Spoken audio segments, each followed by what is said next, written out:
الحمد لله رب العالمين والعاقبة للمتقين ولا عدوان إلا على الظالمين ثم الصلاة وأحسن تسليم على أشرف الأنبياء والمرسلين نبينا محمد وعلى آله وصحبه أجمعين.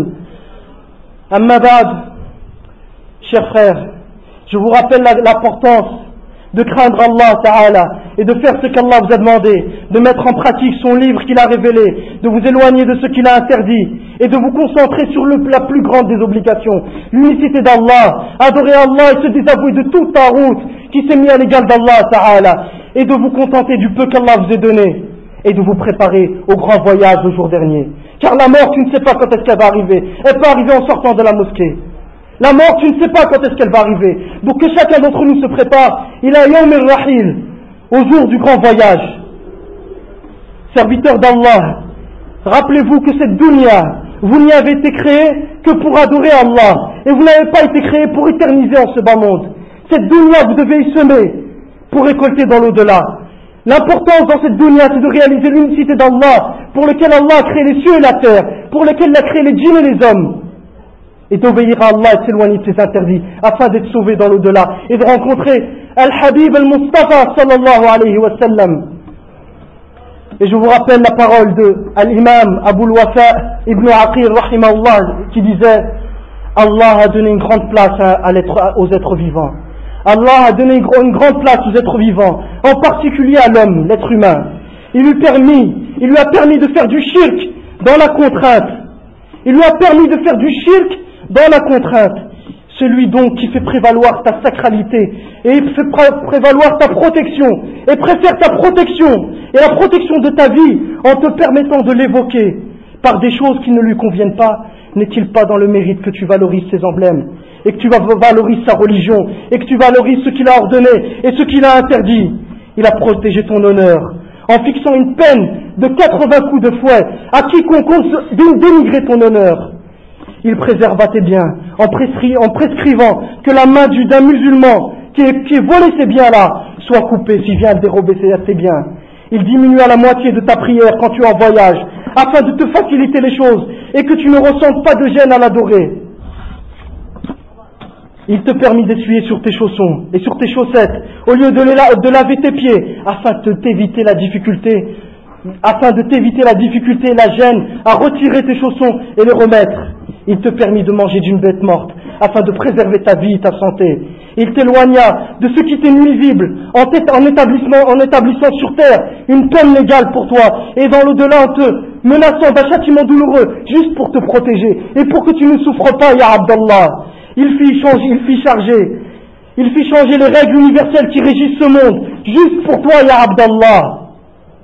Il a fait trancher la lune en deux juste pour toi, ya Abdallah. Et révéla les livres juste pour toi, pour que tu sois heureux, ya Abdallah. Est-il convenable après tout ça qu'il te voie plonger dans ses interdits et abandonner ses ordres et t'adonner à tout ce qu'il a interdit? Est-il convenable après ça que tu saches ça, qu'Allah te voie interdit et que t'aies pas les plaisirs de ce bas monde qui ne t'en donneront aucun bonheur et ordonner te voir en train de la faire, et lorsqu'il t'a interdit une chose, je vois en train de la faire? Est-ce que c'est convenable? Il convient t'éloigner du message de son prophète sallallahu alayhi wa sallam et qu'il te voie répondre à l'appel de son ennemi qui intérieurement et au fond de toi te pousse à lui désobéir. Il te donna la place, il te donna cette place et cette valeur et ce degré alors qu'il est ce qu'il est. Allah est ce qu'il est et il t'a donné cette place-là. Et tu délaisses ses ordres alors que tu es ce que tu es. عظمك وهو هو وأهملت أمره وأنت أنت فما أظلم العباد على أنفسهم وما أرحم خالقهم مع عباده. أسأل الله عز وجل أن يطهر قلوبنا من النفاق وألسنتنا من الكذب ويطهر جوارحنا وأعمالنا من الرياء. اللهم انصر من نصر دينك واخذل من خذله ولا تجعلنا من المخذلين ولا من المخذلين.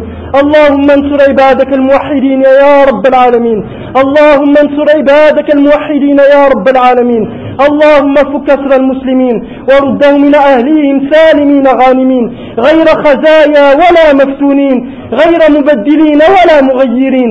اللهم احفظ المستضعفين من المؤمنين واشدد وطأتك وغضبك على الطواغيت وجنودهم واجعلها عليهم سنين كسنين يوسف.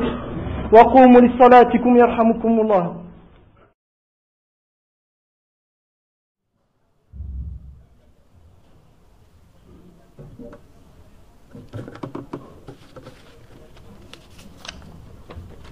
الحمد لله وحده والصلاة والسلام على من لا نبي بعده وعلى آله وأصحابه ومن اهتدى بهداه واستنى بسنته إلى يوم الدين أما بعد. Toutes les louanges et remerciements appartiennent à Allah, celui qui détient les clés de l'inconnaissable et celui qui sait tout ce qui se produit, ce que tu caches au fond de toi et ce que tu montres. Allah en est savant. Celui qui est capable d'exécuter tout ce qu'il a décrété et tout ce qu'il a décidé, il en est certes capable d'exécuter et de mettre à jour, il est certes capable d'exécuter ce qu'il a décidé et rien ne peut l'en empêcher. Al-Hakim, le sage, qui a dans tous ses jugements une sagesse parfaite, même si elle t'échappe et que tu ne puisses pas la voir. Serviteurs d'Allah, rappelez-vous de l'importance de craindre Allah, de faire ce qu'Allah vous a demandé, de vous éloigner de ce qu'Allah vous a interdit, de mettre en pratique le livre qu'il a révélé, de vous contenter du peu qui vous est donné et de vous préparer au jour dernier. Et sachez que cette crainte est le plus grand négoce et la meilleure affaire de votre vie. Cette crainte, cette taqwa est la meilleure affaire de ta vie. Et prenez garde à ne pas lui désobéir. Et sachez que le désobéissant sera perdant tôt ou tard.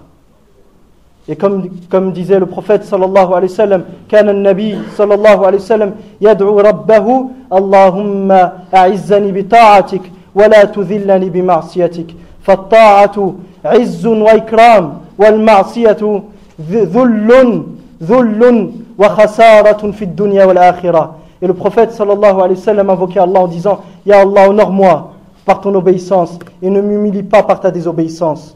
L'obéissance d'Allah est un honneur qu'Allah t'accorde et l'obéissance d'Allah est une fierté en ce bas monde et dans l'au-delà. Et la désobéissance d'Allah est une humiliation en ce bas monde et dans l'au-delà. Prends donc garde à ne pas désobéir à Allah et sachez que le désobéissant sera perdant tôt ou tard, sauf s'il se repent à Allah. Et prenez garde, serviteurs d'Allah, aux dangers des péchés et aux conséquences de ces ma'asi et de ces dhunub.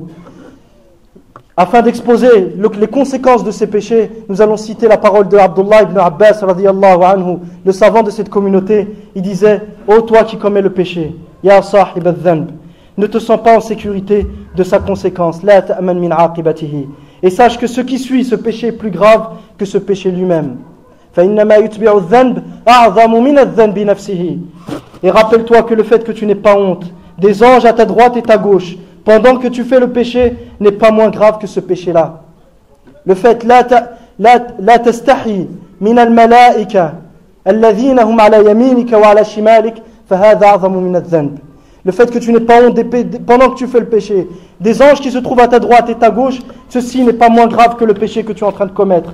Et ton rire pendant que tu commets le péché ou que tu es prêt à le commettre et le faire alors que tu ne sais pas ce qu'Allah va faire de toi, est pire que ton péché. Et ta joie lorsque tu as pu faire ce péché est pire que ce péché. Et ta tristesse, al-huzn, lorsqu'il t'est passé sous la main et que tu n'as pas pu le faire, est pire encore que le péché que tu étais sur le point de commettre. Et ta peur du vent, lorsqu'il vient à bouger, ce qui empêche les gens de te voir, ou la porte qui s'ouvre, alors que ton cœur reste insensible au regard d'Allah sur toi, est pire que ton péché. Et prenez garde, et ici se termine la parole d'Ibn Abbas radiyallahu anhuma, et prenez garde à l'injustice, car sa conséquence est douloureuse. Et elle est une honte en ce bas monde et un feu dans l'au-delà. Et sachez que l'injuste paiera tôt ou tard ce qu'il a fait en ce bas monde ou dans l'au-delà. Et la pire des injustices est l'association à Allah Azza wa Jal. Et c'est pour ça que Allah nous conte l'histoire de Luqman alayhi salam. Lorsqu'il exhortait son fils, il lui a dit: Ya bunayya la tushrik billah, inna shirka la dhulmun azim. Ô cher fils, ne commets pas d'association, n'associe pas à Allah, car l'association est la pire des injustices. Et Allah Azza wa Jal s'adresse au prophète sallallahu alayhi wa sallam et à tous les messagers, s'adresse au prophète et montre que ce hukm et ce jugement généralise et englobe tous les messagers. Il lui dit وَلَقَدْ أُوحِيَ إِلَيْكَ وَإِلَى الَّذِينَ مِنْ قَبْلِكَ, qui t'a certes été révélé, et ceux qui étaient avant toi, la in ashrakta la yahbatanna amaluk, si tu commets de l'association, toutes tes actions seront vaines, wala takunanna min al-khasirin, et tu seras certes dans l'au-delà parmi les perdants. Donc si ce hukm, si ce jugement, il est pour le prophète sallallahu alayhi wa sallam, qu'en est-il de nous? Donc prenez garde, serviteurs d'Allah, à ne pas commettre d'association. Et prenez garde à ne pas associer Allah dans sa seigneurie et prendre un autre seigneur qu'Allah. Le Seigneur, huwa sayyidul muta', c'est le maître absolu qui mérite l'obéissance. Seul Allah mérite l'obéissance absolue. Seul Allah mérite l'obéissance absolue. Personne d'autre ne mérite une obéissance absolue. Ar-Rasul sallallahu alayhi wa sallam, nuti'uhu min ajli ta'ati Allahi azza wa jal. Wa man yuti'i Allah, wa man yuti'i ar-Rasul, faqad ata'a Allah. Et quiconque obéit au messager aura obéi à Allah. On n'obéit pas au prophète sallallahu alayhi wa sallam pour lui-même. On obéit au prophète pour Allah. Et prenez garde à ne pas prendre un autre législateur et un autre à accorder la suprématie dans l'obéissance à autre qu'Allah. C'est-à-dire que vous preniez d'autre qu'Allah tout ordre et toute interdiction. Et vous soumettiez à tout ce qu'il dit. Car ça, c'est de l'association dans la seigneurie. Et prenez garde à ne pas prendre une autre divinité devant laquelle vous allez vous rapprocher, vous humilier et vous rabaisser afin de vous rapprocher d'elle. Et prenez garde à ne pas prendre un autre juge qu'Allah Azza wa Jal. Prenez garde à ne pas prendre un autre juge qui tranche vos litiges. À l'époque mécoise, alors que la charia n'avait pas de suprématie, c'est-à-dire que ce n'est pas elle qui jugeait, il a été révélé et quels que soient vos objets de dispute, quel que soit le sujet sur lequel vous disputez, son jugement n'appartient qu'à qui? Qu'à Allah. Donc les serviteurs d'Allah, les croyants, reviennent à qui pour trancher leur litige? À Allah, pas autre qu'Allah. Aujourd'hui, dès qu'il y a un litige, les gens se précipitent à aller devant qui? Devant le juge. Ils n'essaient même pas de régler leur litige entre eux. أين الإيمان بالله عز وجل وأين الرضا بالله حكما أين الرضا بالله ربا ثم اعلموا يا عباد الله أن الله عز وجل قال إن الله وملائكته يصلون على النبي يا أيها الذين آمنوا صلوا عليه وسلموا تسليما اللهم صل على رسولك وعلى عبدك ورسولك محمد وعلى آله وصحبه وسلم تسليما كثيرا اللهم أعز الإسلام والمسلمين اللهم أعز الإسلام والمسلمين واخذل الشرك والمشركين اللهم أعزنا بطاعتك ولا تذلنا بمعصيتك اللهم انصر من نصر دينك واخذل من خذله ولا تجعلنا من المخذلين ولا من المخذلين وقوموا لصلاتكم أقم الصلاة.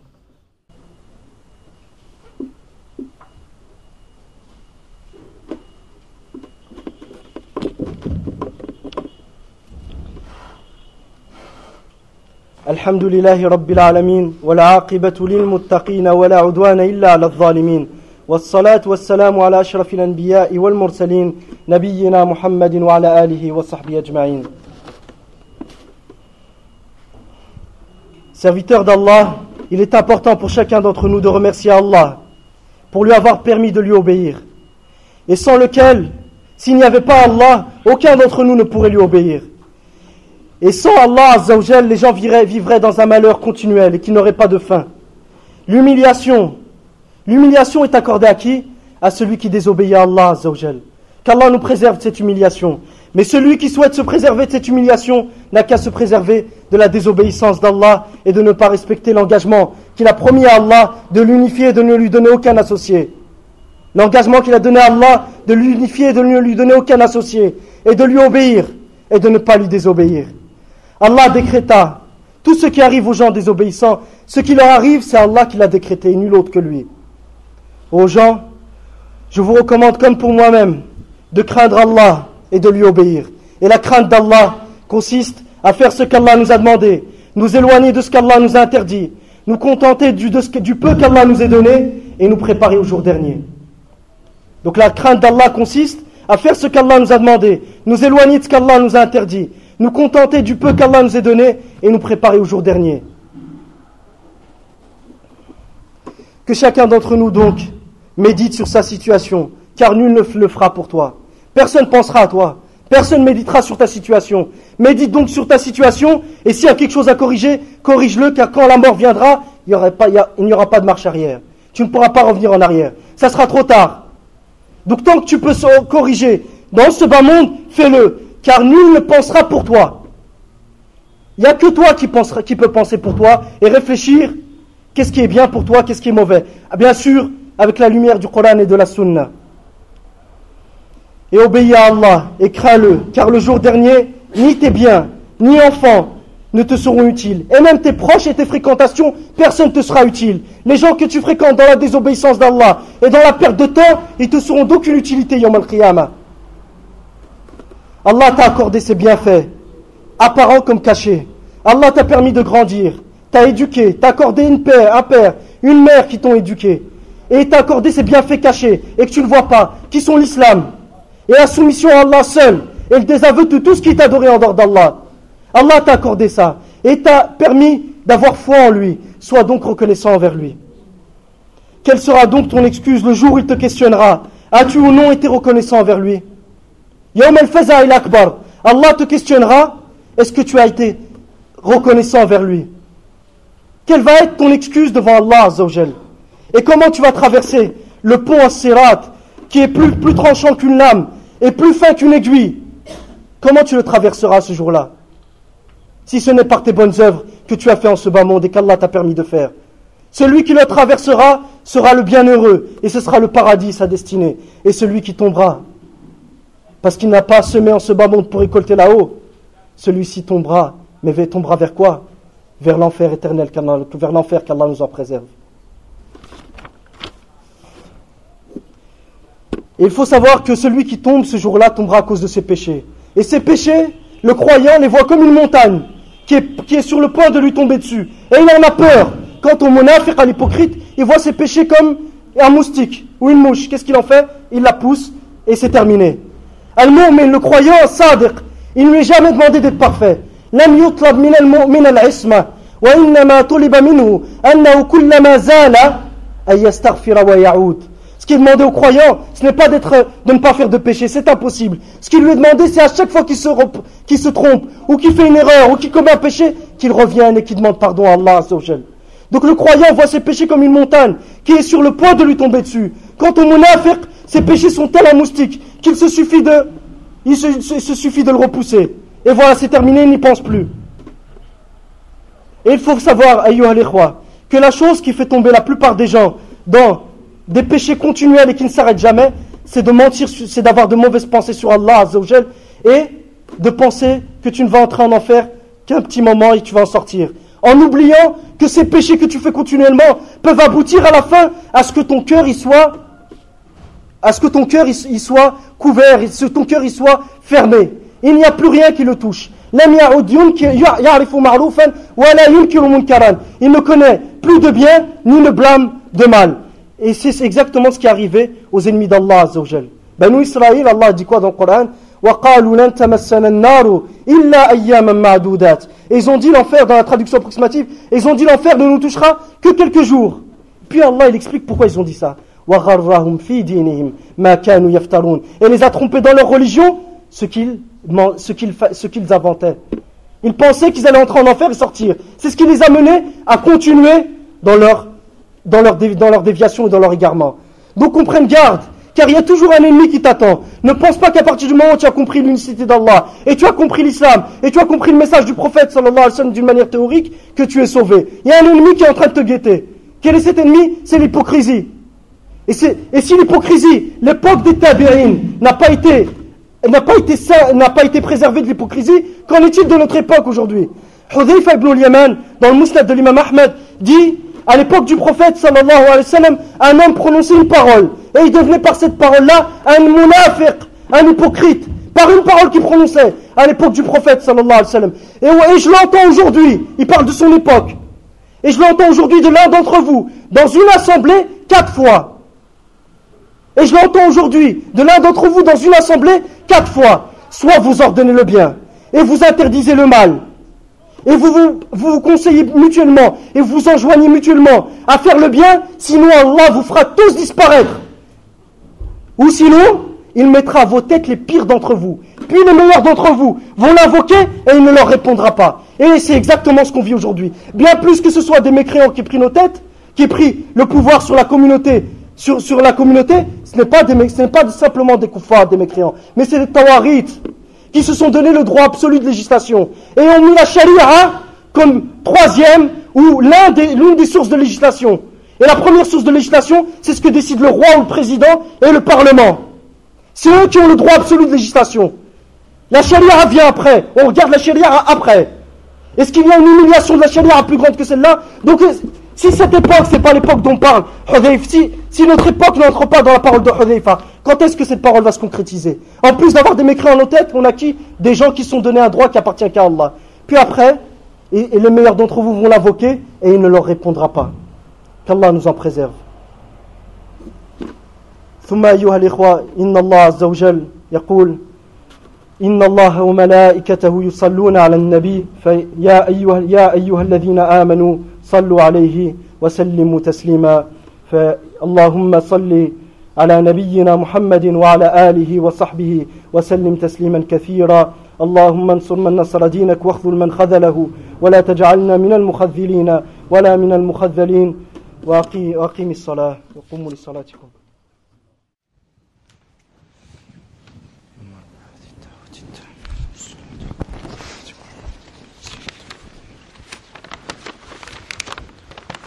إن الحمد لله نحمده ونستعينه ونستغفره ونعوذ بالله من شرور أنفسنا ومن سيئات أعمالنا من يهده الله فلا مضل له ومن يضلل فلا هادي له وأشهد أن لا إله إلا الله وحده لا شريك له وأشهد أن محمدا عبده ورسوله وصفيه من خلقه وخليله فاللهم صل وسلم وزد وبارك على نبينا محمد وعلى آله وصحبه ومن اهتدى بهداه واستنى بسنته إلى يوم الدين يا أيها الذين آمنوا اتقوا الله حق تقاته ولا تموتن إلا وأنتم مسلمون يا أيها الناس اتقوا ربكم الذي خلقكم من نفس واحدة وخلق منها زوجها وبث منهما رجالا كثيرا ونساء واتقوا الله الذي تساءلون به والأرحام إن الله كان عليكم رقيبا يا أيها الذين آمنوا اتقوا الله وقولوا قولا سديدا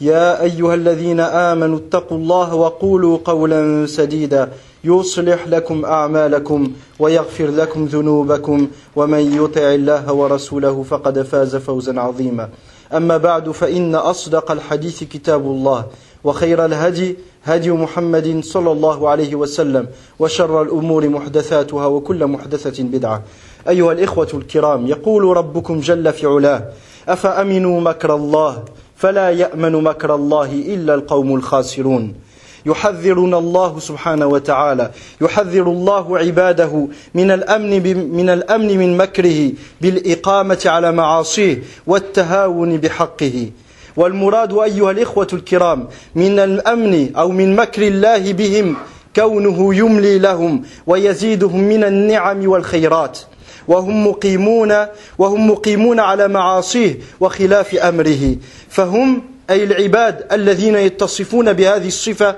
فهم جديرون بأن يؤخذوا على غفلتهم ويعاقبوا على غرتهم بسبب إقامتهم على معاصيه وأمنهم من عقابه وغضبه كما قال الله تبارك وتعالى سنستدرجهم من حيث لا يعلمون وأملي لهم إن كيدي متين قال بعض السلف إذا رأيت الله ينعم عليك وأنت مقيم على معاصيه ومخالفة أمره فاعلم أن ذلك استدراج من الله تبارك وتعالى ولذا كان الإمام أحمد إمام أهل السنة والجماعة إذا أثني عليه قال أخشى أن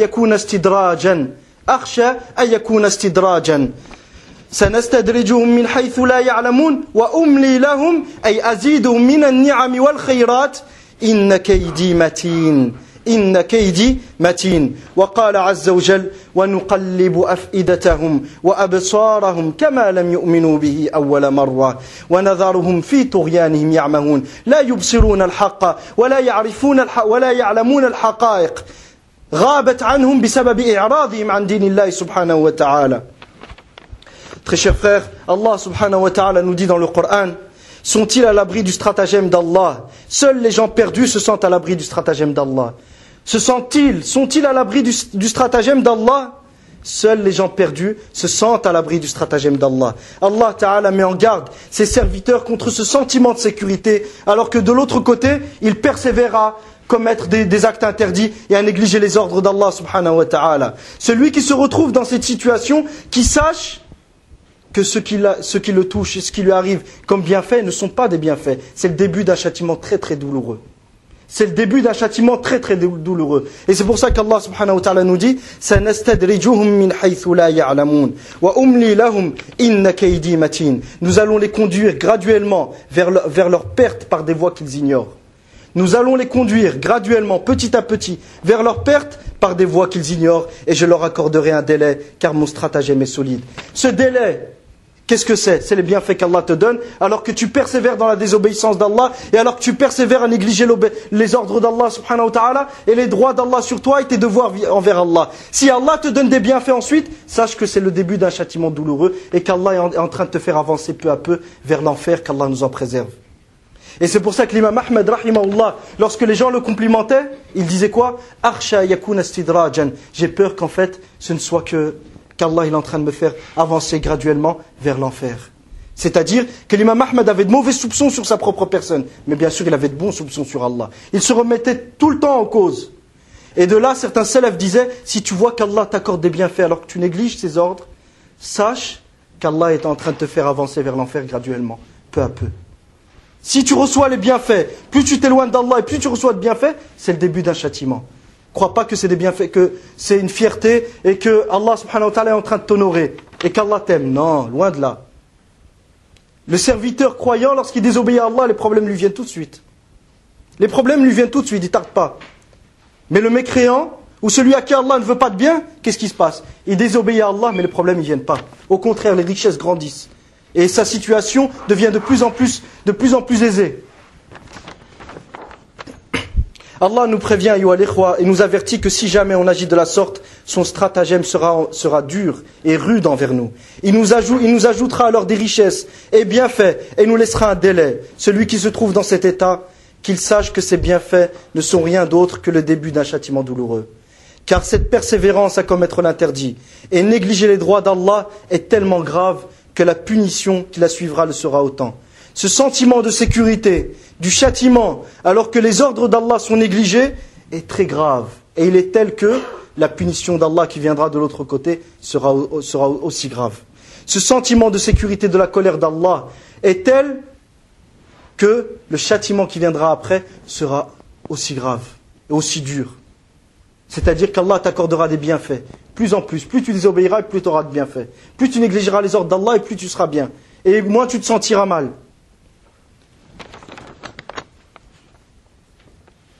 أقول قولي هذا واستغفر الله لي ولكم ولسائر المسلمين من كل ذنب فاستغفروه إنه هو الغفور الرحيم.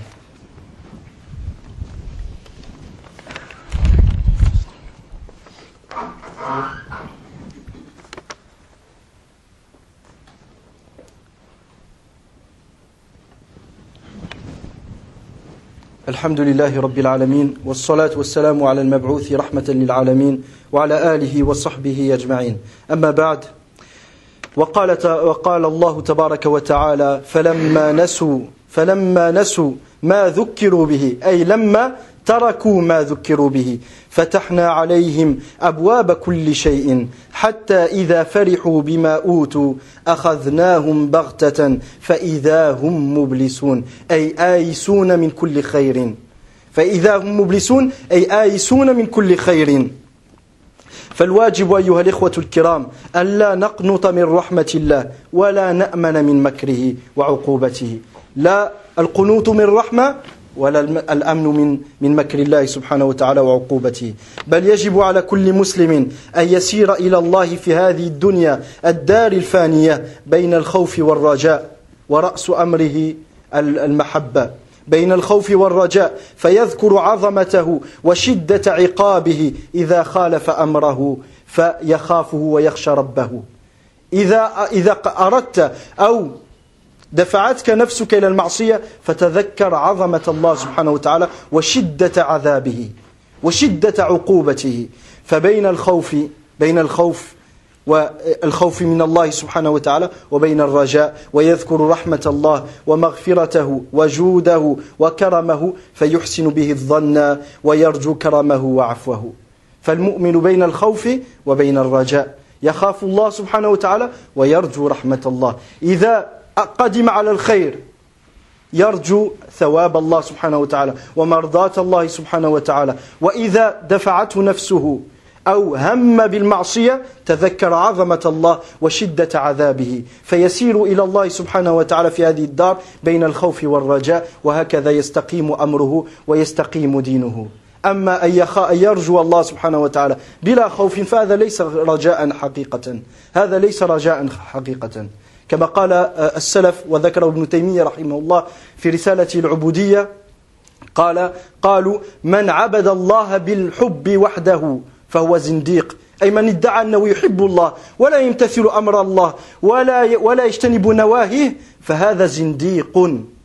ومن عبد الله بالرجاء وحده فهو مرجئ، ومن عبده بالخوف وحده فهو حروري. والمؤمن الصادق هو من يعبد الله بالمحبة والخوف والرجاء، بالمحبة والخوف والرجاء. Très cher frère, Allah subhanahu wa ta'ala nous dit, puis lorsqu'ils eurent oublié ce qu'on leur avait rappelé, nous leur ouvrîmes les portes donnant sur toutes choses, tous les bienfaits. À partir du moment où les serviteurs ont oublié, que veut dire oublier? C'est-à-dire délaisser ce qu'Allah leur a ordonné, nous leur ouvrîmes les portes donnant sur toutes choses, en abondance, en grande quantité, les richesses, les bienfaits. Et lorsqu'ils eurent exulté de joie en raison de ce qui leur avait été donné, c'est-à-dire lorsque leur joie a été intense, nous les saisîmes soudain et les voilà les désespérés. Lorsque leur joie a été intense, lorsque les bienfaits d'Allah étaient entre leurs mains et ils ont été ravis et joyeux, alors qu'ils délaissaient les ordres d'Allah, à ce moment-là le châtiment il est venu. Et les voilà les désespérés, c'est-à-dire ceux qui désespèrent de tout bien venir. Il n'y a plus aucun bien qui les attend. Lorsque la mort vient, c'est fini. Intaha amalouk, tu ne peux plus rien faire. Tu as agi en ce bas monde, mais quand la mort elle vient, on ne sait pas quand est-ce qu'elle vient, c'est trop tard. Fa'idha hum mublisoun, à ce moment-là, les voilà les désespérés de tout bien à venir. Aucun bien ne les attend dans le futur. Qalu ya maliku liyaqdi alayna rabbuk. Qala innakum makithun. Qala innakum makithun. Dans l'enfer, les gens vont s'adresser à l'ange de l'enfer qui s'appelle Malik et vont lui dire que ton Seigneur nous donne la mort. La réponse, ça va être quoi? Innakum makithun. Vous y allez y rester éternellement. Qu'Allah nous en préserve. Donc l'obligation, ayyuha al-ikhwa, l'obligation, le devoir du croyant, c'est qu'il adore Allah entre peur et entre espoir. Lorsque son nafs, son âme le pousse à désobéir à Allah, ou à négliger un ordre d'Allah, ou un devoir d'Allah subhanahu wa ta'ala, il se rappelle le châtiment douloureux d'Allah, la grandeur d'Allah qu'il observe. Et qu'Allah te voit avant même que tu regardes ce que tu as envie de regarder, ou avant même que tu fasses ce que tu as envie de faire. Il se rappelle qu'Allah subhanahu wa ta'ala le voit à tout moment, qu'il est plus proche de lui que sa veine jugulaire, et qu'Allah subhanahu wa ta'ala est capable de le châtier au moment où il est. Qu'Allah est capable de le châtier avant même qu'il commette cet acte de désobéissance. Donc il se rappelle de la grandeur d'Allah et il a peur d'Allah. Et lorsque de l'autre côté il accomplit des bonnes actions, il se rappelle de la grande miséricorde d'Allah, du grand pardon d'Allah subhanahu wa ta'ala, de la grande générosité d'Allah subhanahu wa ta'ala. Et à ce moment-là, ça va le pousser à avoir de bonnes pensées sur Allah. De bonnes pensées sur Allah. Lorsque tu fais le bien, dis-toi qu'Allah va t'aider, va te récompenser. C'est ça les bonnes pensées sur Allah. Et bien lorsque tu fais le mal et que tu persévères dans le mal et que lorsque les richesses te viennent, tu te ravis, sache que ce n'est qu'un stratagème de la part d'Allah pour que le châtiment il soit encore plus douloureux dans l'au-delà. Qu'Allah nous en préserve. Donc le croyant, il adore Allah avec crainte et espoir et amour. Ibn Taymiyyah, rahimahullah ta'ala, dans sa risale al-Ubudiyya, il rappelle, il dit, certains salafs ont dit, celui qui adore Allah que par amour, soi-disant, il aime Allah. Comme certains soufis qui délaissent tous les interdits, tous les ordres et se permettent de faire tous les interdits parce que soi-disant, ils ont atteint le degré de la certitude. وَعْبُدْ رَبَّكَ حَتَّى يَأْتِيَكَ الْيَقِينُ. Et adore ton Seigneur jusqu'à ce que la certitude te vienne. Al-yaqin huna wal maut. C'est la mort ici, al-yaqin. Ce n'est pas le fait que tu es arrivé à un stade de foi, c'est bon, j'ai atteint la certitude, je ne fais plus rien. Certains soufis, ils sont arrivés à ce point-là, certains soufis. Donc ces gens-là prétendent adorer Allah avec amour simplement. Sans crainte, sans espoir. Non, je ne dois pas le craindre, je ne dois pas l'espérer. J'aime Allah, mais je ne fais rien. Il dit celui qui adore Allah juste avec cet amour prétendu, c'est un zindiq, c'est un hypocrite. Car en réalité, il ne croit pas en Allah subhanahu wa ta'ala. En réalité, cette personne, il n'est pas croyant. Parce que s'il était croyant, forcément, il aurait agi. Il n'y a pas de croyant qui n'agit pas, qui ne met pas en pratique ce qu'Allah subhanahu wa ta'ala lui a demandé. Et celui qui adore Allah avec espoir, simplement, c'est un murji. Celui qui se rattache qu'à l'espoir et il délaisse la peur. C'est un murji. Les murjias sont une secte qui est apparue à l'époque. Quoi qu'il en soit, on ne va pas rentrer dans tous les détails. Et celui qui adore Allah qu'avec peur, c'est un khariji, un harouri. Haroura, c'était un endroit où les khawarij à l'époque d'Ali ibn Abi Talib radiyallahu anhu s'étaient réunis et on les a appelés le harouriya. Et le croyant, il adore Allah avec amour, espoir et crainte. Donc il est d'un devoir pour chacun d'entre nous que lorsqu'il adore son Seigneur, tabaraka wa ta'ala, il l'adore avec amour, crainte et espoir. Lorsqu'il accomplit le bien, il attend la récompense d'Allah subhanahu wa ta'ala et la satisfaction d'Allah. Lorsqu'il pense à faire le mal, il réfléchit, il se rappelle du châtiment d'Allah et qu'Allah l'observe et l'entend où qu'il soit et il s'abstient alors. Et il ne doit surtout pas se sentir à l'abri du stratagème et du châtiment d'Allah subhanahu wa ta'ala. Wa jazakumullahu khairan. Asallahu tabaraka wa ta'ala yansura l'islam wa ahlah. نسأل الله تبارك وتعالى يفك إخواننا وأخواتنا من سجون الطواغيت ويردهم إلى أهليهم سالمين غانمين غير خزايا ولا مفتونين غير مبدلين ولا مغيرين. نسأله تبارك وتعالى يجعلنا من الذين يستمعون القول فيتبعون أحسنه. وجزاكم الله خيرا وقوموا لصلاتكم يرحمكم الله.